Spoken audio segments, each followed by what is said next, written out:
Hi guys! Meron pong magaganap na concert.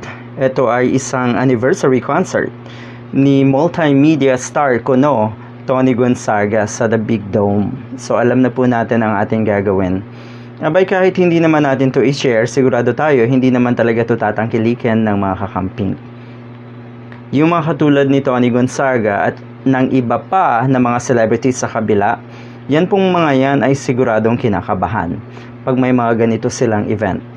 Okay, dahil alam nila sa sarili nila na mas malakas di hamak ang purchasing power ng mga kakamping. 'Di ba? Alam nila na ang tumatangkilik sa mga ganito at naglalabas talaga ng pera para manood halimbawa nga ng isang concert ay karamihay mga kakamping. Nag-attempt sila, 'di ba, na i-boycott ang concert ng Eraserheads. Yun nga, walang nangyari dahil sold out pa rin. So dito, titignan natin kung masosold out yung ticket. Posible naman kasing sabihing sold out. 'Di ba? May ibang paraang ginawa.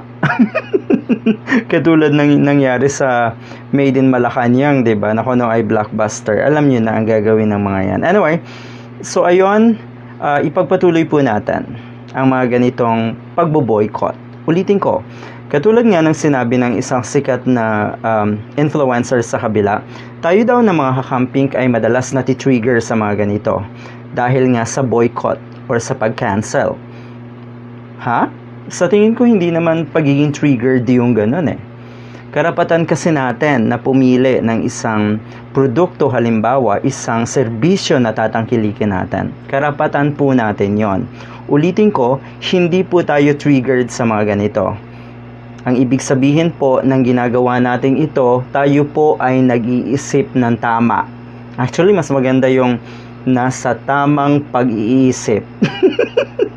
Tayong mga kakamping, sila, hindi ko alam kung nasaan yung mga pag-iisip nila, 'di ba? Dahil tayo daw yung madalas ma-trigger sa mga ganito. No, paano mati-trigger? Sila po ang trigger dahil meron lang silang makita na post halimbawa ni Atty. Leni Robredo at ng Angat Buhay at kung sino mang kakamping na nagtagumpay, may awards or ano paman, galit na galit yung mga yan.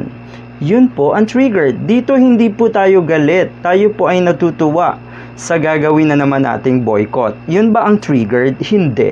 Ulitin ko, nasa tamang pag-iisip.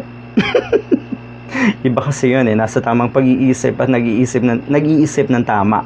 Well, anyway, tignan natin kung anong pag-iisip meron yung mga taga-kabila. Okay, now, ulitin ko, walang triggered sa ating mga kakamping. Tayo po ay nag-i-enjoy sa ginagawa natin to. At ulit-ulitin ko rin, karapatan po natin etong ginagawa natin to. Ang pag-boycott. Ipagpatuloy lang po natin yan. Sigurado, marami sa kanila ang umaaray na. Totoo yan.